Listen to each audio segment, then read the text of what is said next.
Welcome back to another video today discussing the 2024 presidential election, a prediction where Joe Biden wins, okay? So for a while, we've been projecting Donald Trump to win. Even liberal media is kind of like already trepidatious on supporting their guy. But I think it's time to play a little devil's advocate. I do this in real life, play the contrarian role and do it nicely. You want to be a lawyer when you grow up, you got to play both sides. So let's look into the map right now.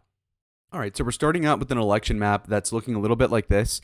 There's some reasons why I left certain things out. And so, for example, we're going to start off with the state of California. A lot of this argument that's going to be devil's advocate is going to be predicated on the basis of California being the capital of U-Haul. And what I mean is that there's Californians leaving in the hundreds of thousands on a yearly basis. Now, people talk about an immigration crisis in the southern border, but what we're also looking at for Republicans is a ton of liberals in an exodus, like the Jews out of Egypt, from California to places like Arizona, Texas, Colorado, Georgia.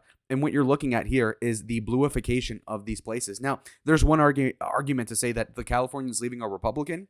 But to be fair, if California is turning more Republican inwardly, that would mean that the Republicans are staying, in which case then you would look at the Democrats being the ones that leave.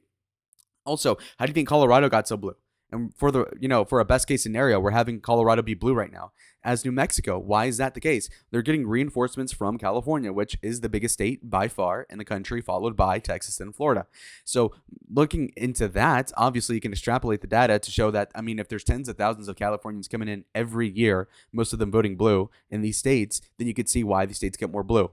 Also, why did Texas get more blue in 2020 versus 2016? We look at the facts, and Trump only won Texas by like 6.4% in 2020 as compared to like over 10, I think, in 2020 or 2016. But anyway, when we look at this, I think Trump's going to win Texas, obviously. But in a best case scenario, the Trump team could spend a lot of money there. And also the Trump team could spend a ton of money in Minnesota.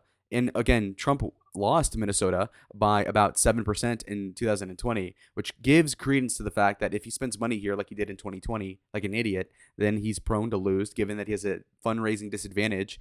So playing devil's advocate, I could see Minnesota going blue too. Also, RCP doesn't really pull Minnesota either because, again, Minnesota isn't even a swing state because it's so likely for Biden to win, and that's with everything slanted against him, by the way. We're also moving on to another state that's a little more obvious. Now, the polling aggregate overall has Trump winning by 1, so I'm really doing my best Alan Dershowitz impression, folks. But yeah, so Biden will win in this case.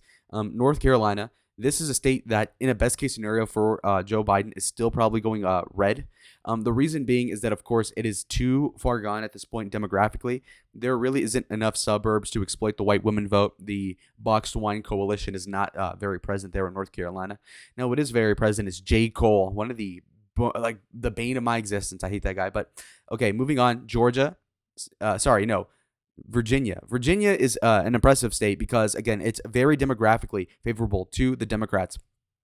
You have a state with a ton of Appalachian rednecks, but they're very, very outnumbered in this panhandle. In fact, the top of the state, Nova, these counties, Loudoun County, these places, the beltway around D.C., Alexandria, this place is super pro center left. Amazingly so. Like Obama basically could have a statue in every town in the northern parts of Virginia. So we're going to have blue Virginia easily. He won it by a lot in 2020. Embarrassingly so. Like he actually won it by a ton. If you look here, he won it 54-44, which is 10 points. That's about double the margin in 2020. So, you can look at the distribution. It's definitely this northeast corner carrying the whole state as a Democrat stronghold. So we're keeping that as it is. Now, another state I wanted to talk about today is going to be California, of course, going blue. I just wanted to make my talking point. The other thing I wanted to mention is this next upcoming state, and it's going to be South Carolina. You check the map right here, South Carolina, and you'll notice Trump won it by about the same margin that Biden won in Virginia. So, at that point, there's no way it's going blue at all. And even if, Nikki Haley were to join Joe Biden and just completely fillet the guy, it's not going to happen, okay? So take that blue out of your mind, and it's going to be red, no matter what. Trump could do whatever he wants. He's still winning it. Same goes for Indiana. That's another state that used to be a swing state in 2012 or 2008, and Trump won it by 16, which is nuts. So, there's no way that it goes blue. Another state that's somewhat similar to that is going to be Florida. Florida is also just way too far out. Again, this was competitive 4 years ago. It was super competitive 8 years ago, 12, 16, 20. You can go back 30 years. And it was really purple state. But now you could really see things get really different. So, I mean, just looking at this, Florida, for the most part, I think will go Republican. When you're looking at the facts here, you're seemingly gleaming into a state that's worth about 30 electoral votes, but is also Republican by 3.3%, which is super impressive. And you look at the DeSantis margin, who sucks as a politician, but as a governor was really good. You'll notice right off the bat that he won by upwards of 20, which is insane. And so it's going Republican no matter what. But there might be some coalition splits where it's going to be less white people voting Republican, but more so Latinos. So that's something to note. But anyway, let's move on. Another state I wanted to talk about is going to be Ohio. Ohio, Trump won by a ton in 2016 and 2020. This most recent election, he won it by about 8.1%, which is great. And he's projected to win it by like 12 right now. That being said, I think Ohio will be closer if you have Sherrod Brown on the ticket, if I'm being optimistic for the Democrats. And I mean, even beyond that, of course, we're talking about a state that has a ton of issues, a ton of black people, a lot of things that are good for Democrats. And what's better than all that, of course, is, again, Sherrod Brown helping out the ticket. Now, moving on, we have the state of Iowa. Now, Iowa has been really Republican. In fact, it went about 9 points Republican in 2020. And so it's been shifting right for several years at this point, even though Obama won it in 2012, I believe. That being said, I don't see Trump losing the state either, because there really isn't a reason why they would vote for Biden. These circumstances change, though, of course. Joe Biden won the electoral vote in Nebraska second in 2020, and so I'm going to give that to the Democrats. Now, as we all know, they have this ballot coming up, or this prerogative they're trying to fulfill, where they make the whole state Republican by electoral vote. But as for now, we're going to keep that blue. So anyway, moving on. It's a pretty even election thus far. We're going to go to New Hampshire. New Hampshire went blue in 2016 and went blue in 2020 by more than it did the previous election. So that being said, I think it's very obviously going to go Republican in no man's dreams. In this scenario, it's going blue easily. Now, again, Maine at large. Biden already won that. He already won Maine for the most part. Maine 2nd District, you could look into that in the past election results. You'll notice that very quickly Trump did win one of these. And so you could see that going for Trump still. So it's going to be one of these random ones. This one. Yes. Okay, there you go. So rural Maine goes red. Super white. Okay, anyway, moving on. The next state that is going to go for Joe Biden, in my opinion, has got to be Michigan. Sorry, Michigan. When you look at the polling, first of all, Michigan went about 3.8% for Joe Biden, or 2.8% for Joe Biden in 2020. No, what has changed about Michigan since then? Well, you look at the polling, and basically, you see a lead for Trump that's 2.8. Now, the thing is about this is that that's contingent on other candidates being on the ballot. That's not a sure thing yet. And what's also interesting is that when you look several months in the past, you'll see that Biden was leading several of these polls, which leads you to think personally that there's still the bones for a W in here if Biden does the right thing. Part of this has got to be basically political welfare. He's got to say, like, okay, UAW workers, I need to give you these union rights. I need to give you money. I got to give you tariffs. I got to basically glaze a little bit. That's what you need to do. So if you're Joe Biden, do this pro-union worker shtick that got you elected in the first place and just double down on that. And then promise a ton of money that you can't give. And when the Republicans block it in Congress, blame it on them. You have a liberal media that'll back you up on that. And plus, when you look at it, you have a Republican Party that has had a ton of issues at the state level, at the local level, and James Craig, their Senate candidate that was promising and basically going to win the Senate seat, dropped out of the race. So you're looking at a place that's kind of fair ground. So I could see this going blue. Moving on, I think Pennsylvania is another important state. You look at the polling in this one, and the Keystone State's got you looking kind of crazy because it actually has Biden leading in the poll. Now, this Franklin and Marshall poll is not only a small sample size, but is also just completely terrible. I mean, even looking at the margin of error, it's 5.7, whereas the other poll has a median margin of error of 3%. So it's about double what the other ones are, and they're triple the size, by the way, like this Fox News poll that has Trump winning by 2. So anyway, just off this fluke poll, we can just give it to Biden, even though obviously that's not really what's going to happen. But Biden didn't win this already in 2020. He actually won it by about 1.2%. Okay. So I think he could win the state in a best case scenario. Again, this is with Democrats favoring the Senate candidate more than Joe Biden and helping Joe out on the top, which is rarely what you see happen, but this is the best case, so we're coping.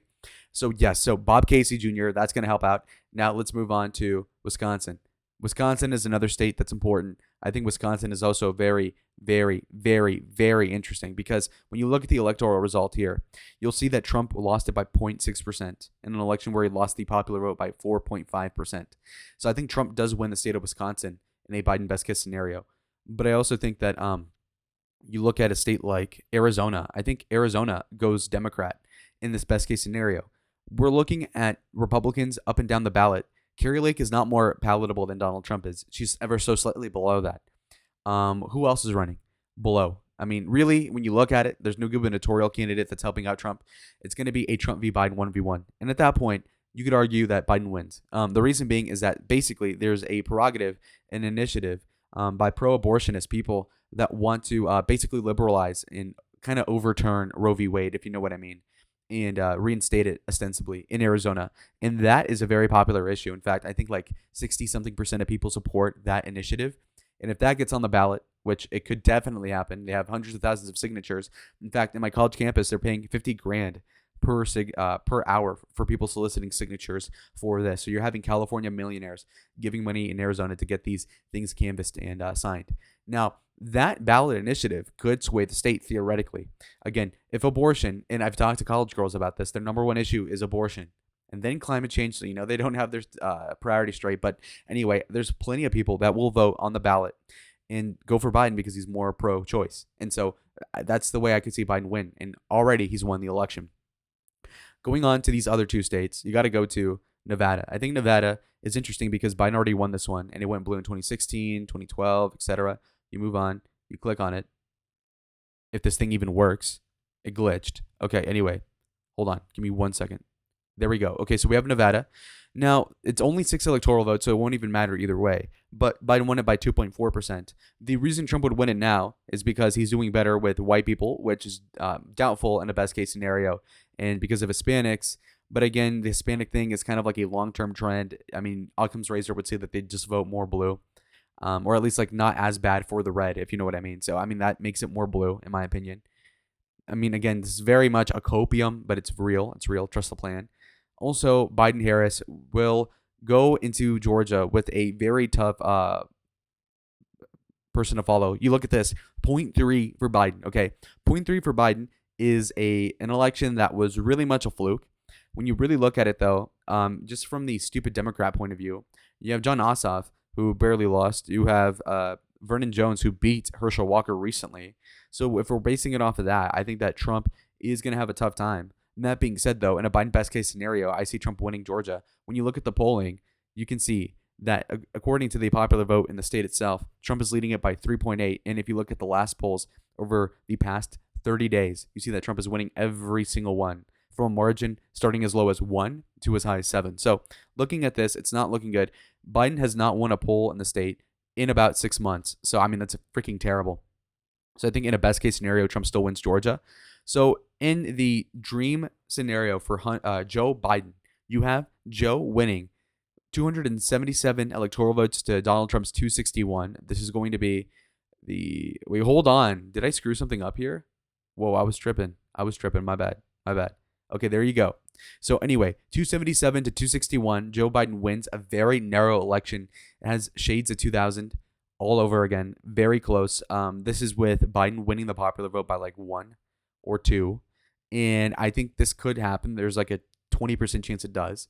And so, again, this runs through the blue wall, so to speak, somewhat. You have blue Pennsylvania, blue Michigan, red Wisconsin. You have a red North Carolina, red Georgia, red Florida, blue Arizona, blue Nevada. So, interesting combo of everything. But we'll see y'all on the other side. Adios.